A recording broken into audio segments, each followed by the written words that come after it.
introduction that I wrote this afternoon, last minute, and truthfully, my printer froze, and the computer then froze, and so 16 pages is now a few notes. I'm sorry. But this evening we do begin, as Mr. Kowalski said, a celebration where we... ...of the Mothers Club permanent collection of art, which is displayed on a rotating basis throughout the halls of Morgan Park Academy. In addition, a digital copy of the work is made and becomes part of our archival collection, which is located in the Mann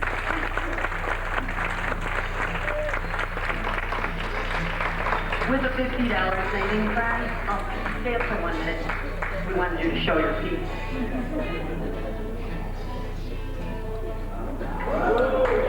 This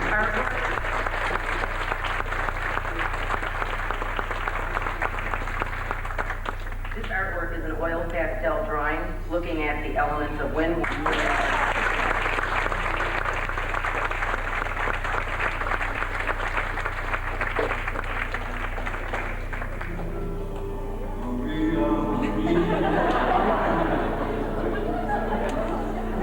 We'll hold it for her.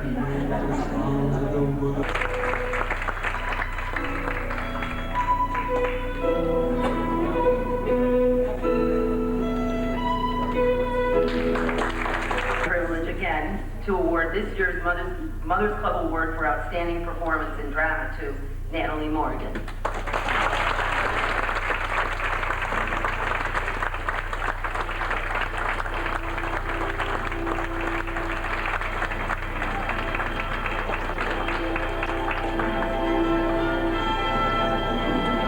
From the teacher's wish list, funding of the Lit Magazine and Festival, sponsorships including Upper School Project Week, funding of the new preschool through 12th grade Art in the Classroom program, which will begin next year, and the Mothers Club annual gift to the school, which this year will be an additional benefit.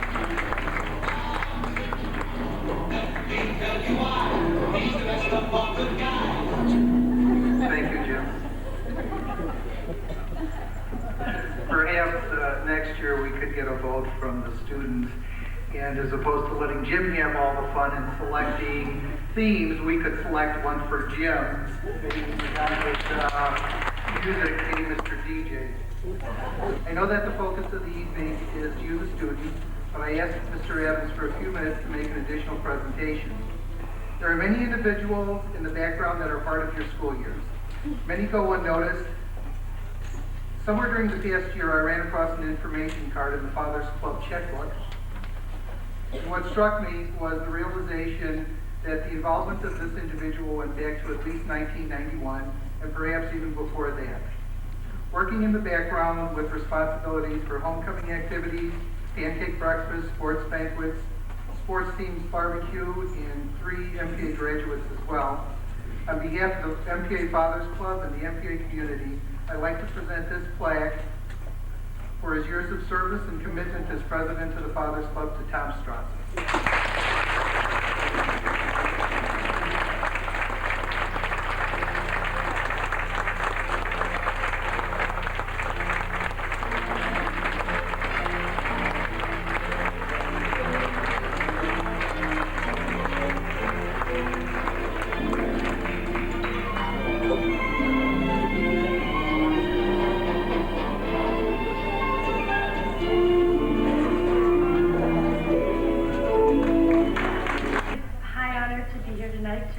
Present this award to 2 outstanding thespians, and Mrs. Paris Austin would be here tonight, but her grandmother passed away, and that's the only reason she's not here to honor our graduates as well. Our first award winner this evening came to us last year, but in that short time, he's made an indelible impression on our hearts. As Betsy Seward put it, we all have a people crush on this guy. And I asked her what was a people crush, and she said, well, it's not like infatuation. It's just, he's such a cool person. You just enjoy being around him. And I said, yeah, that fits. This young man came to Camelot tryouts and did a rousing soliloquy from Train Spotting in full Scottish accent that I'll never forget. and we decided that King Pellinor should definitely be Scottish as a result. And he is an awesome, mellow, and funny person. One quick story, I wish you could have seen him during Camelot rehearsals when he said, "Do you mind, Pellinor?" His retainer was flying out of his mouth. He just went over, picked it up, put it back in, and carried on self-singing. And truly, that is the nature of what it means to be a thespian, and I would like to honor Nick Elliott.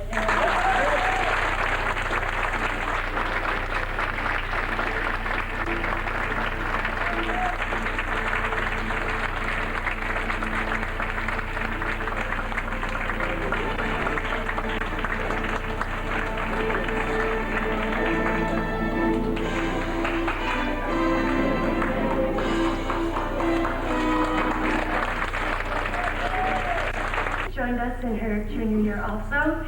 She has made a wonderful contribution to our community and to our theater program. She is very powerful when the lights come up on this young lady.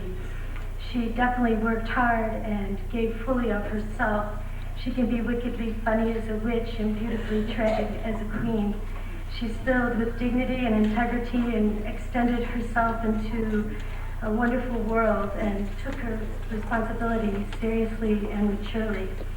I just wanted to say, Jenny, this is for you. Come up here, Victoria. Victoria, yes.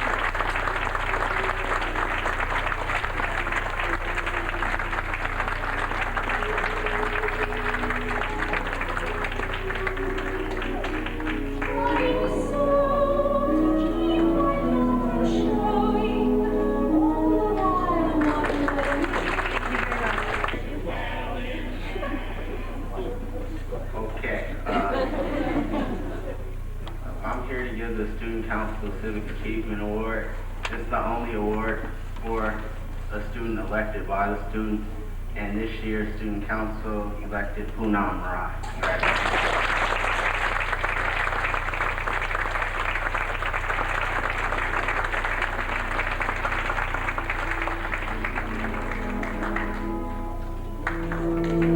Jerry Lewis.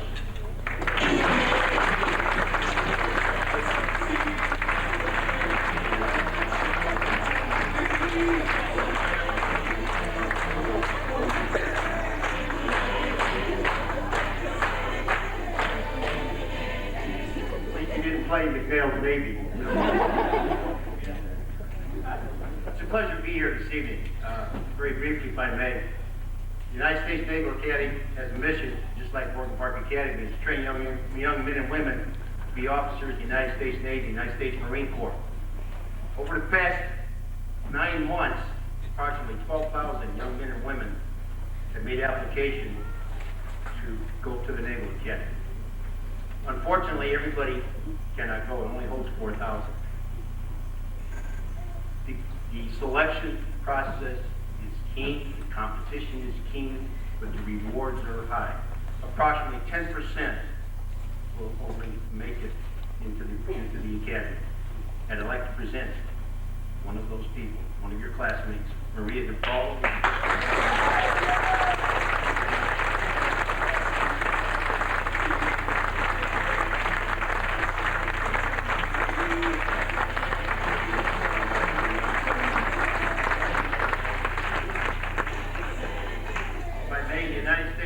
Academy, Annapolis, Maryland. Superintendent of the United States Naval Academy takes great pleasure in recognizing with this certificate of accomplishment the selection of Maria DePaulo for an offer of appointment to the United States Naval Academy with the class of 2005. And signed J.R. Ryan, Vice Admiral of the United States Navy.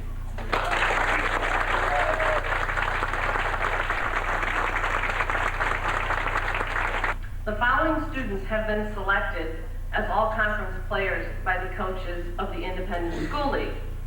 I would like to recognize each individual athlete and the sport in which they were selected as an all-conference player. As I call your name, athletes, could you please come forward? And audience, could you please hold your applause until all the all-conference players are on the stage? Thank you. Volleyball, Lee Kodsman, Mia DePaulo. Soccer, John Coate. Basketball, first team, Christine Linnerud, Eric Kelly. Basketball, second team, Jacqueline Mortimer, Shania Taylor, Afani Wachetse Agwanunu. Baseball, Brandon Vaughn, Alex Hibbs, Christopher Vaughn. Softball, Christine Linnerud, Jacqueline Mortimer, Becca Frederick, Bree Axick, Natalie Frederick.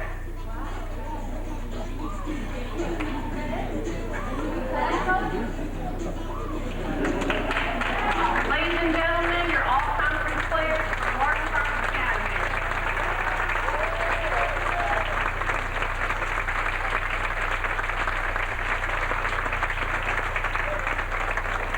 Competed in cross country and she was a sectional qualifier. Erin Vaughn won her sectional. Eric Kelly.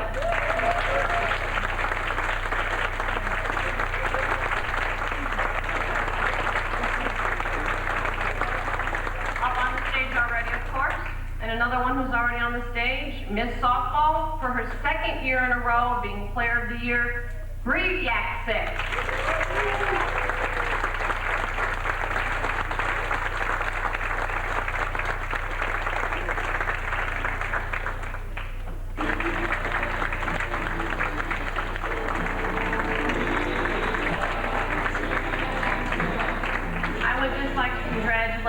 Ladies, and this of course is close to my heart because I coached these ladies. I coached softball for 21 years.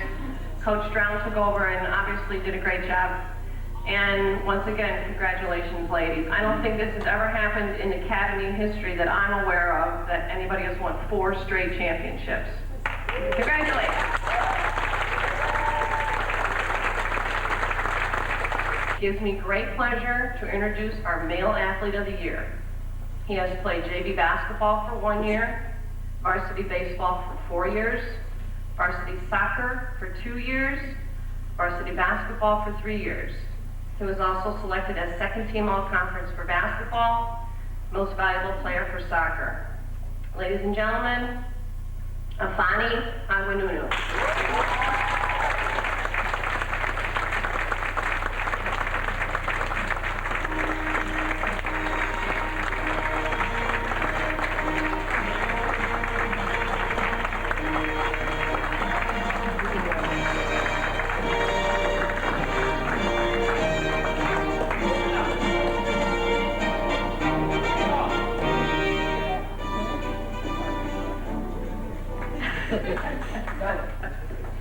If I was Mr. Casavant.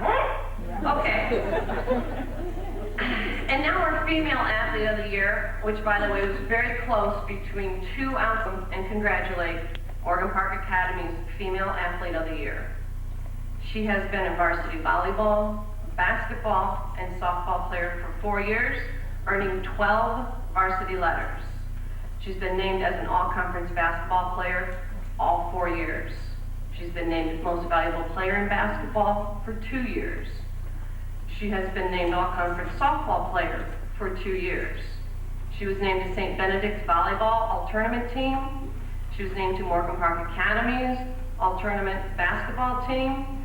And she was named Best All-Around Player in Basketball. Ladies and gentlemen, Christine Linnerud.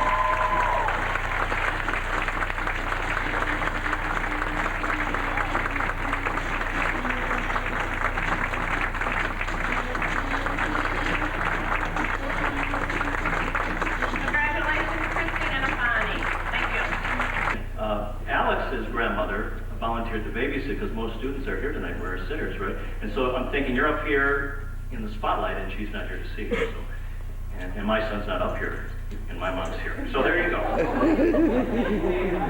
She is getting paid, yes. Paid not doing very well, Mom. Okay, let's get on with it. Oh yeah, speaking of the Bulls theme song, you know, for years past we would give updates on the Bulls games. You remember that? When they were so close, it'd be the 6th game usually, or the 4th game. And now most of you are wondering how the White Sox and the Cubs are doing. Isn't that kind of cool tonight? Is anybody listening to the radio while they're sitting up there? Make up something about us. Here, We had some trouble getting the Crocodile Dundee theme song for Miss Drabon, but we did find something appropriate from a woman who hails from Australia. And here she is to present the Senior Art Award, Sandra Drabon.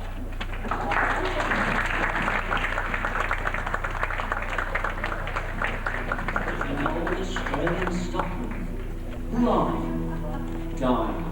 And he gets up on one elbow and says to his mates who are gathered all around him, "Watch me while Libby's here."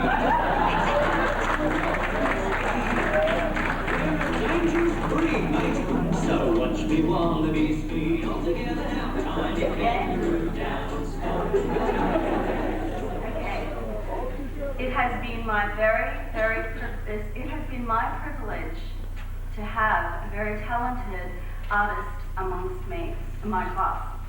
Mr. Ryan Chappelle each day worked in the art studio, and slowly his artwork would develop and unravel.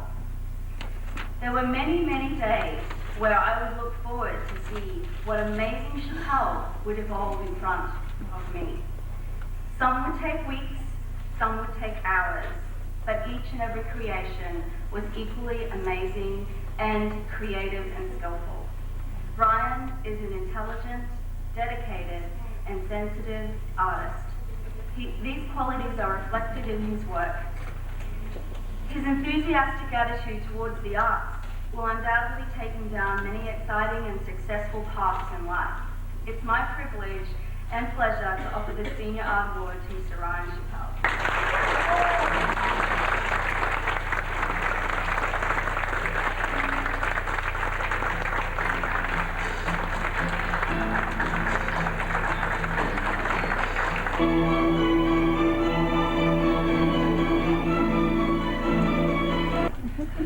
We're not interchangeable.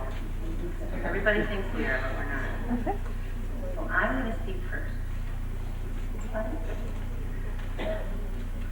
The recipient of this year's Senior Vocal Music Award has grown immensely in the 4 years that I have known her. From the invisible member of the alto section, I couldn't recognize her after the first quarter because I didn't see her very much. She has grown to be a formidable presence with leadership to be reckoned with, an organizer, and a true artist in the best sense of the word. She has a wonderful set of pipes in the spirit of openness to learning. And with these qualities and the foundation of faith that she has, I think she's going to go far in her life and in the field of music. I'd like to give the award to Shania Taylor.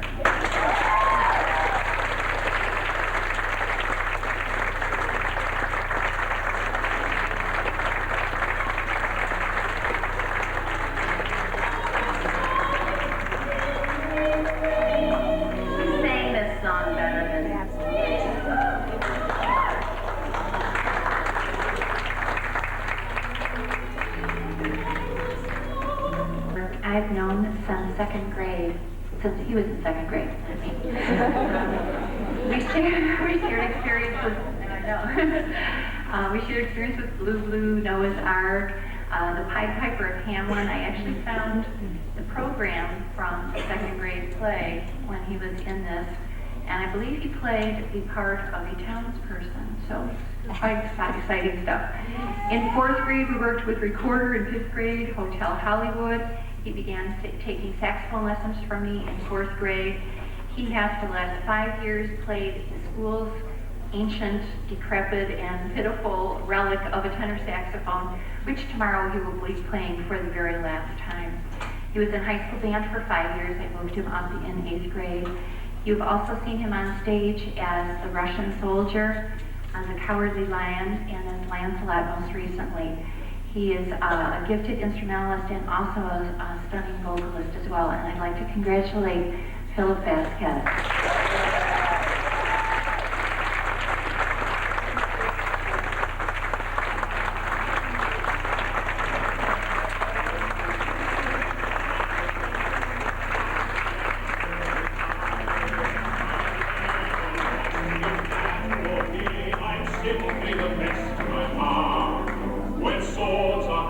Is always the same one, no, I know.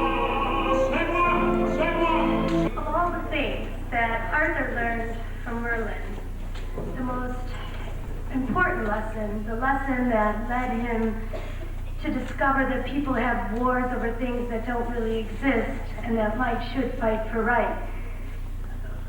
Arthur learned that lesson when Merlin changed him into a hawk. This hawk we painted as a symbol of that transcendence and the importance of the lesson that Arthur learned from Merlin. The recipient of our Senior Drama Award deserves the Hawk Award because he transcended time and space to bring us to a place long ago and a mind far away but so sublime. And indeed, that is what art should do, that's what theater should do, and this person has done. You transported us and showed us something that is noble in the best sense of the word and beautiful. And I thank you, and I am so proud to present the award for Best Accomplishment in Drama this year to C.J. Kowalski.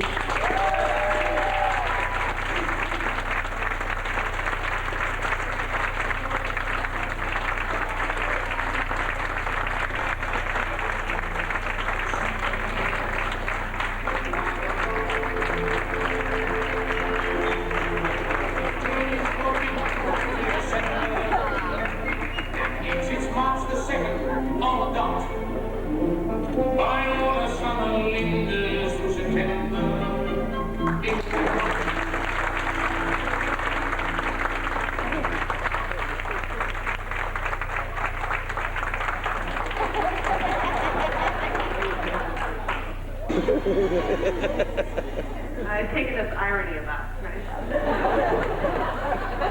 Okay. As a freshman, he was always careful, no, eager to hold the door for me. He always greeted me with a bright, "Hello, Miss Concannon." I thought, can this kid be for real? After 4 years with him in my class, and no, it wasn't 4 years of English 1, I came to learn that yes, James Day was for real. He has brought me books to read on dozens of subjects. He's engaged all of his teachers in intelligent conversation on literature and life. He's played with language, and he's been a joy to teach. He truly does deserve the Arthur A. Bayer English Award. Congratulations.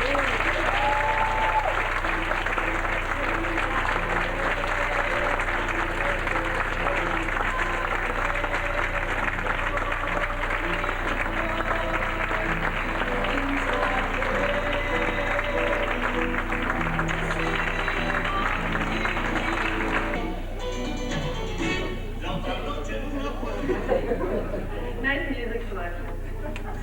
Mrs. Law really wanted to be here to present tonight, but since she couldn't, I'm standing in for her. But I'll read what she has written here. Some people have the gift of language, and this student is truly one of those people. Not many schools can boast of having a national French contest first place winner, but we did a few years back, and this boy was that student. His excellence in French encompasses not only reading and writing, but oral expression and literary analysis as well. He is perhaps best known for his abilities in science and computers, but tonight we are recognizing him for his achievement in French. I give you the most excellent foreign language student of the class of 2001, David Kavla. Yeah.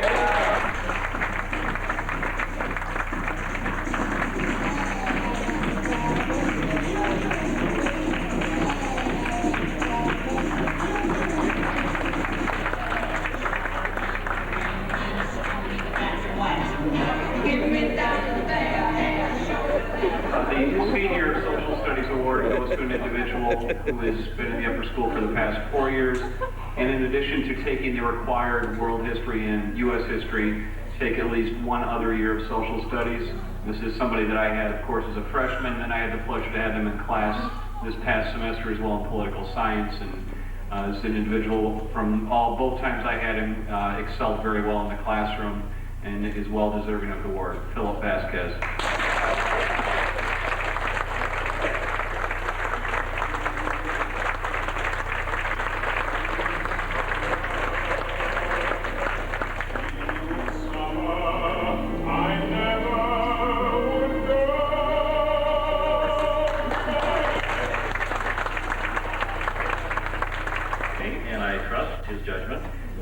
boss, I'm gonna go over here. Are you ready? Okay, I'm gonna go over here and then just play like you would. Okay, here is Jim Kowalski. When you find yourself in danger, when you're threatened by danger, and it looks like you will take a licking, there are someone waiting to hurry and rescue you. Just come on.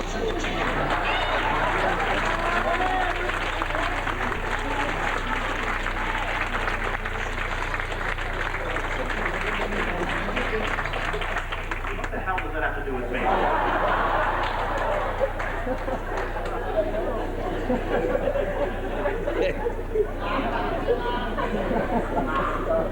I'm here seriously though to present the Annie E. Heath Mathematics Award as department chair, and I can say I've taught this young man for 3 of the 4 years, I believe.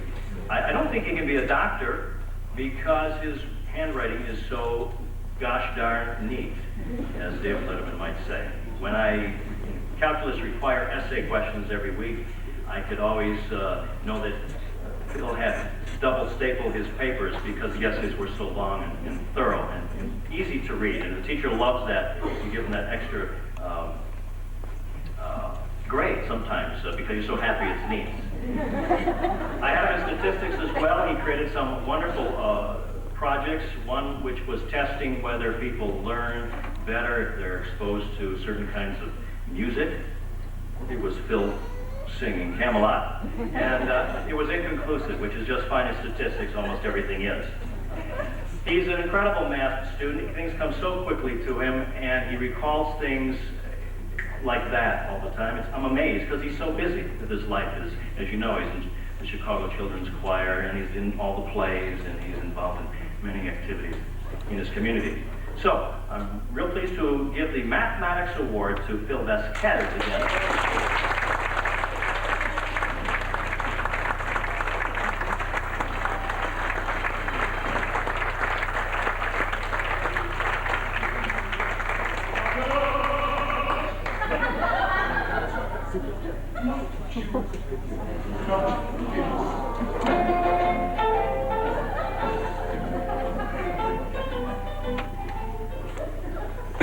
This is a year to live through. And as the time came to look at the top science award, I started going through the grades and then kept adding names and trying to come up with the numbers. Turns out that there were approximately 5 or 6 that were very, very close, and we got to do some long ways past the decimal to figure out who should receive this award. This award is presented by the Illinois Science Teacher Association for outstanding leadership in the school, as well as academic achievements and interest in the field of science. This is for 4 years. It's my pleasure to award this to Mohan Bhopal.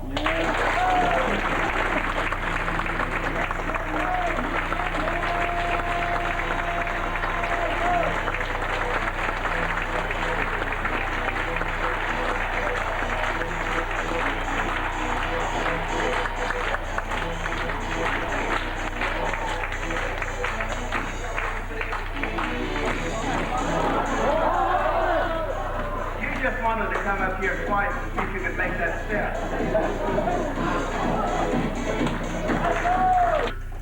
James Day.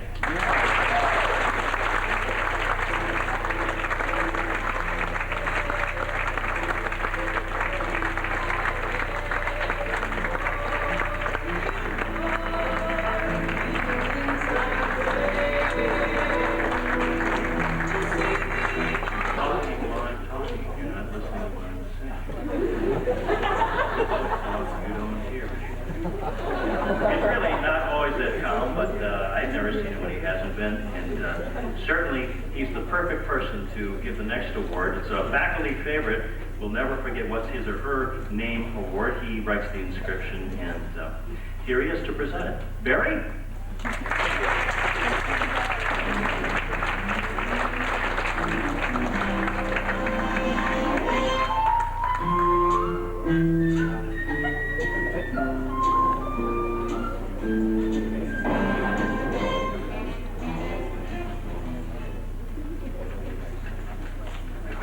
preferred Molly's merengue and that music.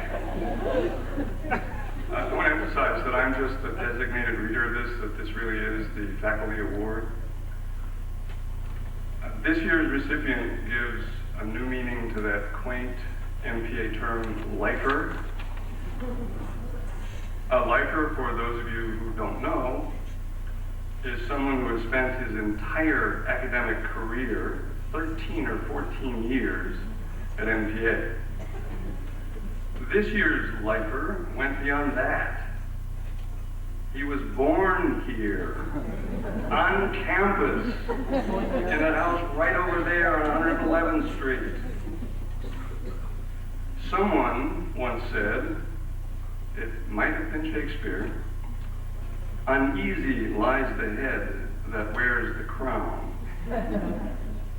But not even Shakespeare got it right every time. This year's recipients wore that crown easily and early, too. There was a time, however, when we thought he didn't have a brain, and perhaps not a solid bone in his body either, as he flopped and flipped about this very stage in a very good imitation of Ray Bolger tripping down the yellow brick road. This year he showed us on this stage again the heart and stomach of a king. Not any king, but a once and future king at that. Oh, but he was a king one other time. And some of you may have forgotten that in Miss Morrison's class in kindergarten, he was the no contest, all bets are off choice to take the starring role in Maurice Sendak's Where the Wild Things Are. And he has been king of the wild things ever since. And so, C.J. Kowalski, we will never forget you, but we want you to remember that, as Hamlet said, he who plays the king is most welcome.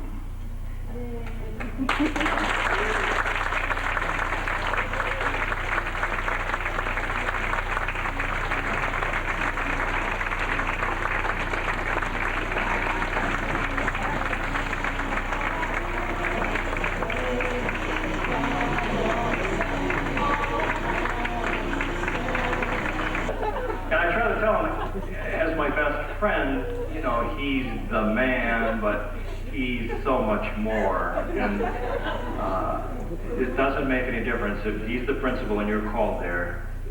He's the man.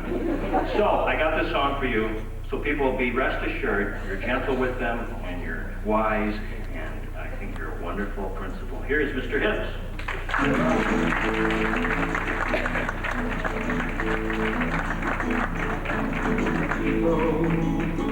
Don't be discouraged, the man ain't so hard to About Monday morning, 8 o'clock, in my office, and you thought you were taking AP Biology next year. Good evening. It's nice to be out of my blue Ralph Lauren office, where I've seen a lot of stuff happen in the last 9 months. Going to a assembly or a play or a sporting event or a sports banquet or honors night is always one of the highlights of my year, and tonight is no exception. A few quick announcements. Attendance. Make sure if you're a freshman, sophomore, or junior, you see Ms. Kincannon, Mr. Salvatore, Mr. Verhazel. Prom. An award that nobody knows about if you didn't go there. King and Queen of Prom. Nikki, Frontera, Tom O'Reilly. Yeah. They were beautiful.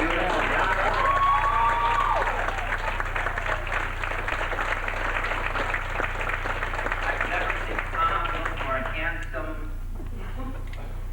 Nikki, that dress I want for my daughter.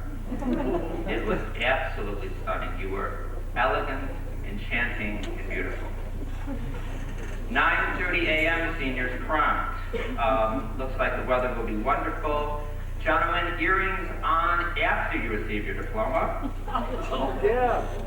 Brian, that includes you. I'd like to thank the Mothers Club for providing refreshments for our reception after this evening's honors night. And for the rest of you, 10 o'clock sharp will be graduation. Get there early for the seats. A number of awards and special recognitions. First, there was a lot of whining this second semester, despite the no whining sign in my office about the new attendance policy that started. Most students haven't even been impacted at all by the new rule changes, except mostly the seniors who enjoyed their first semester with no consequences until the new rules went into effect, and a few of them served detentions during their senior privilege time during that period.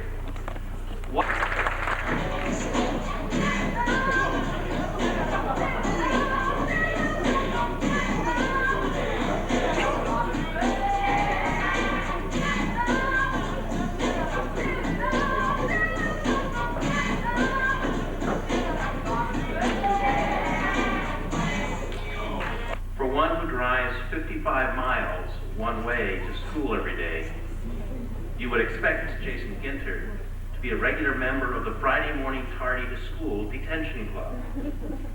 But his near perfect attendance record and his perfect record of never being late to school throughout high school merits a special award in itself.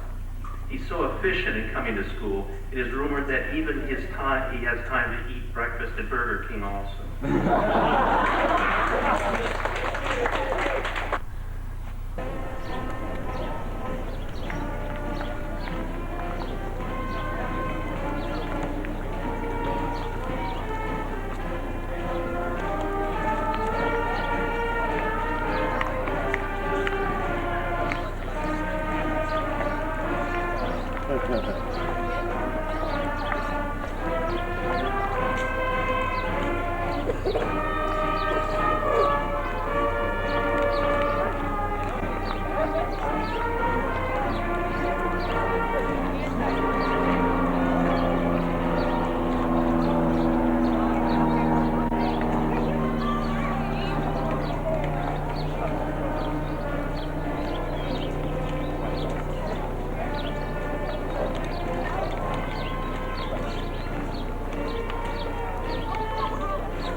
In the Pledge of Allegiance and the Star Spangled Banner. James?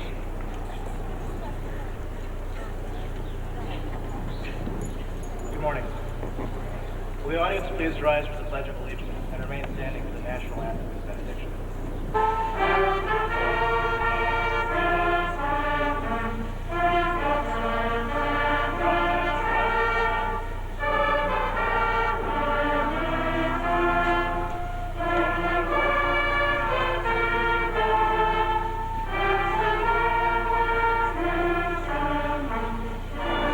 Ceremonies become another proud moment in the history of our school. More specifically, because of their remarkable accomplishments and because of the wonderful and unique personalities that make up this class, it is my hope that we will always remember them as a very special group of young people. It's an extraordinary educator that we are able to enjoy this wonderful day. The first group then of the board is the Board of Trustees, one of whom is also here as a parent of a senior. Quietly, without fanfare, led by Mrs. Deborah Bertoletti, the trustees create and set the policies which enable us to operate our school. For your tireless volunteer hours and your extraordinary contributions to Morgan Park Academy, we thank you. Would those of you who are here also please stand, the trustees?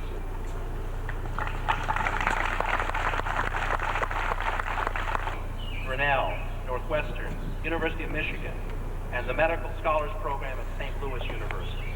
Another has been accepted directly into the pharmacy program at Ohio Northern University. Both individually and as a group, they represent some of the brightest and best students in the entire state of Illinois. It is our firm conviction that in the competitive world of college and beyond, they will continue to thrive and to grow and ultimately be recognized as leaders in their generation. For all of their accomplishments to date, we commend them, and on this, their commencement day, I would like to take this opportunity to wish them health, happiness, and success in all their future endeavors. Ladies and gentlemen, the class of 2001.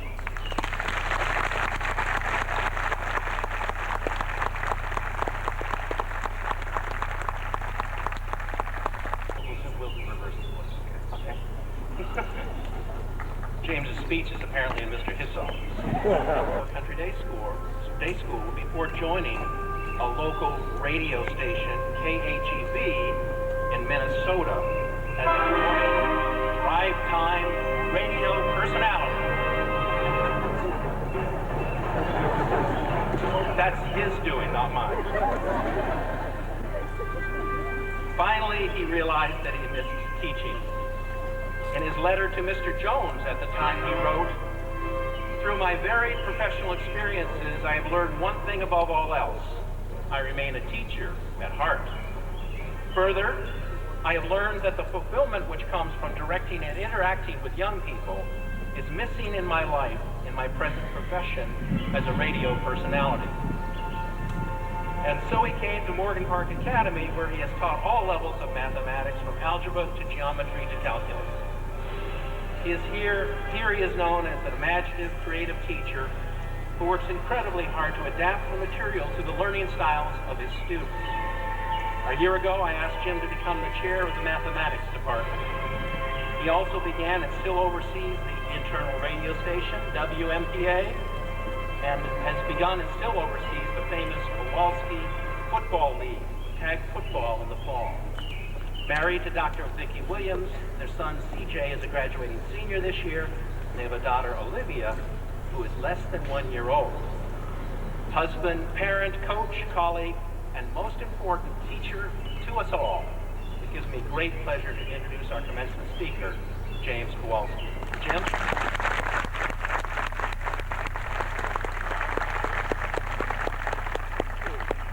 Thank you very much. Members of the board, can I remove your folder? Just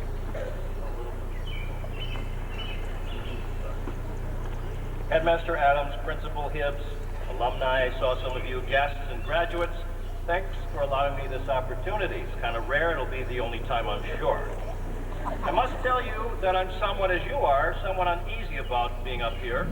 Most times, men and women who are invited to commencement speakers are famous or personalities, not in small radio stations. But I was kind of, or the other alternative was that they're about ready to die. So I thought maybe Bill Adams and my family knew something about my health that I wasn't aware of. So I went to my doctor and asked him point blank, how long do I have to live? And he replied, 10. And I said, 10? He said, 10, 9, 8, 7, 6. Fortunately, he was kidding.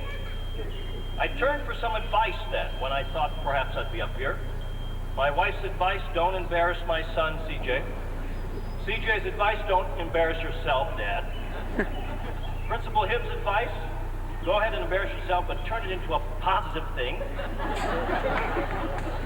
Mr. Adams' advice, there is no such thing as embarrassment. Doc Brown's advice, don't spit into the wind. Mr. Linderwood's advice, gosh, geez, I don't know. Mrs. Butler's advice, just submit your speech in writing to the office 24 hours beforehand. I asked Mr. Salvatore for advice, but like the student homework he has yet to grade, he has not gotten back to me.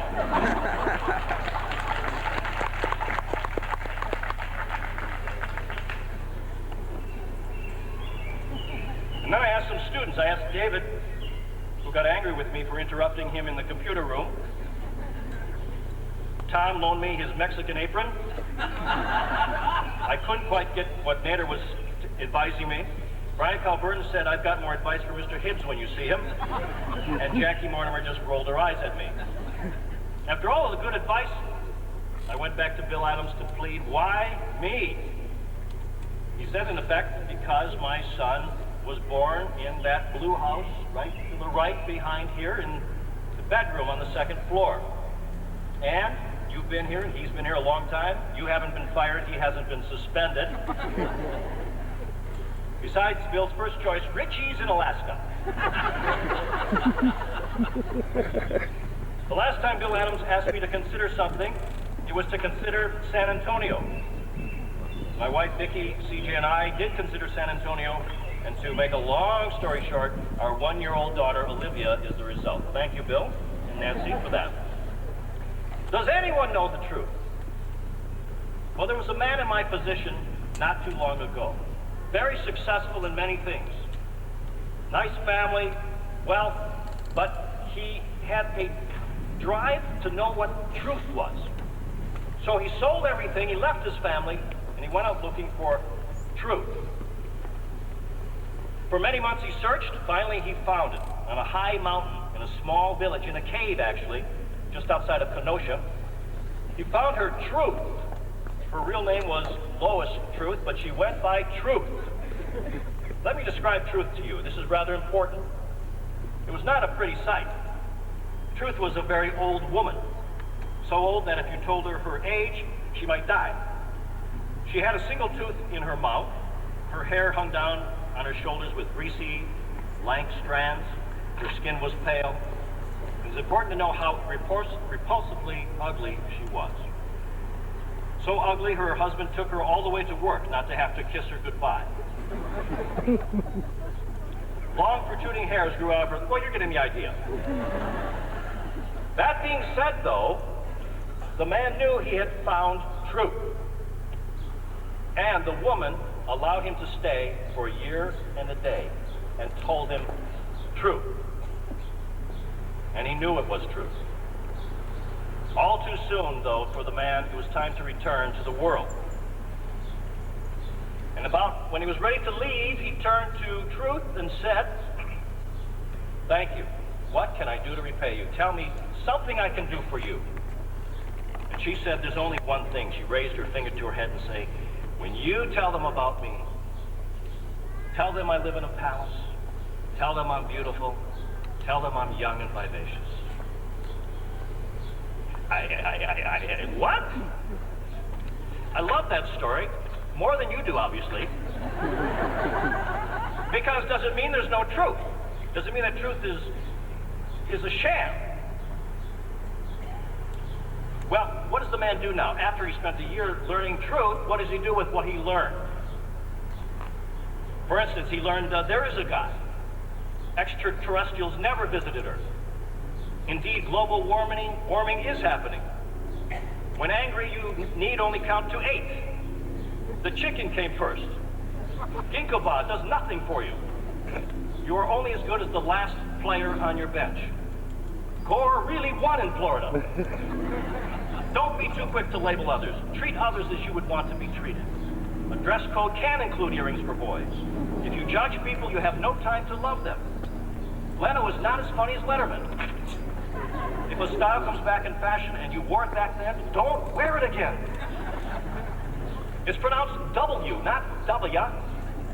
Dew point tells you if it's comfortable, not relative humidity. It's news, not news. And hopefully is an adverb. It doesn't mean I hope. I also love the story because there's a dilemma. We wrap ourselves tightly in what we think is the truth. We're so sure we've got the moral, ethical, religious, social idea of truth. We wrap ourselves in this enough to make people angry at us, to make our parents cry, simply because we think we've cornered truth. Perhaps it would shock us to recall Socrates when he gave his commencement address, by the way. He confessed that he only knew that he knew nothing. And that leads me to the next argument. If we really know nothing, why are we so arrogant pretending we know everything? None of you, I'm not talking about any of you, by the way. The wise King Arthur in Camelot said, only fools never doubt themselves. Consider who is wise and who is foolish in this famous Hindu fable. You probably read it to your children or read it when you were a child. 6 blind monkeys. I changed it just a little bit. I knew I'd get monkeys in here somehow. 6 blind monkeys had never seen an elephant before when they bumped into one on the road. One monkey touched the elephant's side and said, how smooth, like a wall. The second one touched the elephant's trunk and said, how round and long, like a snake. Another one touched the tusk, how sharp, like a spear. The next one touched the elephant's leg, how tall, like a tree.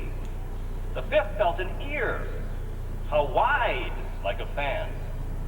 And the sixth, final monkey, touched the tail, how thin, just like a rope. Well, then they got together, discussed, or rather argued about what they thought the elephant was like. It's like a wall. It's like a snake. It's like a spear. It's like a tree. It's like a fan. Each monkey preceding his argument with the words, no, you're wrong. But I think I've got a better idea of what it is. They fought and could not agree on what the elephant was. Just then our own Truth, Lois Truth, walked by and heard them arguing. She stopped and told them that only each person had part of the knowledge, and perhaps if they listened together, they could get more of the whole truth. So finally the men, or the monkeys rather, did listen to each other, and they did listen to her, and they still had no clue what elephant was, because it was elusive. Truth is elusive. Truth did inform them, though, oh, by the way, I am a foxy young thing. And what could they do? They were blind, they believed her. So recapping, truth is hard to come by. Never be sure that you alone know the truth. Active listening will help. But don't be paralyzed to act just because you don't think you have the whole truth. Remember the boy who stuck his finger in the dike because it was leaking while the rest of the town was having a committee meeting about what to do about it. My last piece of advice about seeking truth is to leave. Leave here and go somewhere else, like a third world country. Go build houses, dig wells, join the Peace Corps, become a missionary for a couple years, live somewhere else in another person's value system. Sometimes we are so sure that our American comfortable style of living, our values and our beliefs are the right ones. The rest of the world just doesn't have it right. If they did, they'd have the wealth, they'd have the things to throw away when they wanted to. If only the rest of the world felt and thought and acted like us, what a wonderful place it would be. Sometimes we think. I once was like the blind men, blind monkeys that is, touching an elephant when I joined the Peace Corps and served in West Africa. Going there, I was so sure that I would save the world by changing it. You know, young college kids, when they get ready for that, when they come home. Instead, the people of West Africa changed me, forcing me to question my values by opening my eyes, forcing changes in me in ways I would never have dreamed. We live in a throwaway culture. The rest of the world could be so lucky. When I walked down the halls last week and saw the garbage barrels overflowing as people were leaving school with their unused notebooks and almost like new books and pens and papers, I was reminded of a student of mine in West Africa in 1973. When he made a mistake because he couldn't afford more paper, there was no whiteout, and it was in ink in his journal, he took a razor blade and scratched the fibers of the paper just enough to get rid of the ink and not enough to put a hole in the homework. Nothing was thrown away. Another value system, another way maybe to seek a little part of the truth. Graduates, it was wonderful to get to know you. Thanks for putting up with me. So don't shake your head. Why are you shaking your head? I wish the best of things in your individual quest to find truth. And to all the rest of you, when asked, few adults remember what the commencement speaker said. So even if you remember none of the parables or jokes, tell listeners someday that your commencement speaker was young, handsome, a full head of hair, and looked good in tight jeans. Thank you. Without them, I'd probably be reading from a blank sheet of paper today. There is a fourth floor to Hanson Hall. 50 years ago, it was a shooting range. Now, there's just a sign that reads, danger, asbestos, cancer and lung disease hazard. In light of all this,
it's up to me to decide.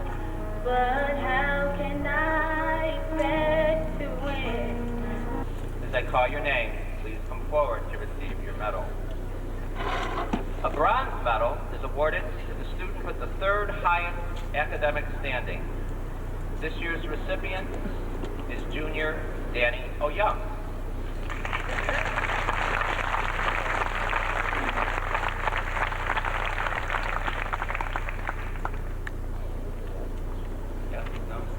Danny may be taking the ACT today. A silver medal is awarded to the student with the second highest academic standing. This year's recipient is Vidya Srinivasa.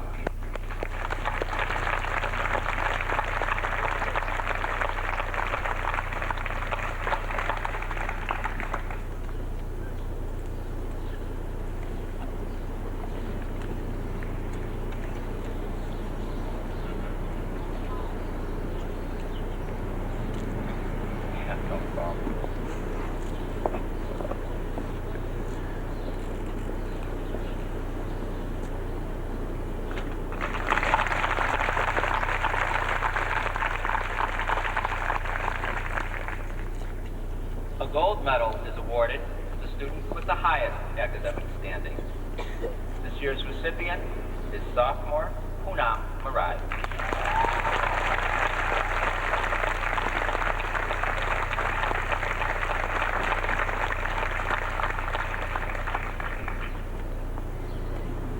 He will be co-editor of the school newspaper senior year. Last evening at Honors Night, he received the Fathers Club Achievement Award in U.S. history. This past week, the entire school community witnessed his leadership as class president when he helped organize and run the annual carnival. Not only was it a huge success for the younger children at MPA, the carnival helped us see the class of 2000 as a dedicated, hardworking, yet fun-loving group of people. Much of that credit goes to the first recipient ever of the George Washington Savings Bank Leadership Award, Amar Trivedi.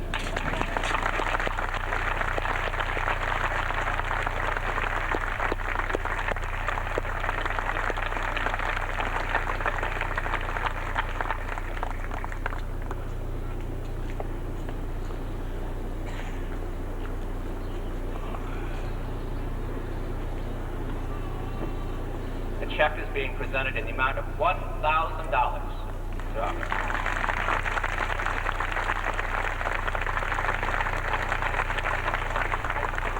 On behalf of the Alumni Association, the recipient is chosen by vote of the upper school faculty and is presented in recognition of academic achievement, citizenship, and participation in school activities. The award is named in honor of Jean Landon Taylor, who served as instructor in English and head of the English department at Morgan Park Military Academy from 1929 to 1945. Captain Taylor's scholarship and extensive involvement in numerous student activities are recognized and honored through this award. This year's recipient has already won the Daughters of the American Revolution Good Citizenship Award, and last year was our school's nominee for the Wendy's High School Heisman Award.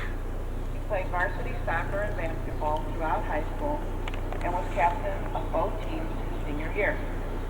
He could always, always, always be counted on by his teachers or friends to follow through on any request or favor, no matter how trivial or minor it was. Words that the faculty have used to describe him include trustworthy, loyal, kind, friendly, diligent, respectful, selfless, decent, religious, good-natured, kind, and generous. He refuses to compromise his values, which are sacred to him. In sum, he knows who he is, what he likes, and what he wants to be in life. Attending the Moody Bible Institute this fall, on his way to becoming a missionary pilot, is Benjamin Caspar, this year's 2001 recipient of the Jean Landon Taylor Award.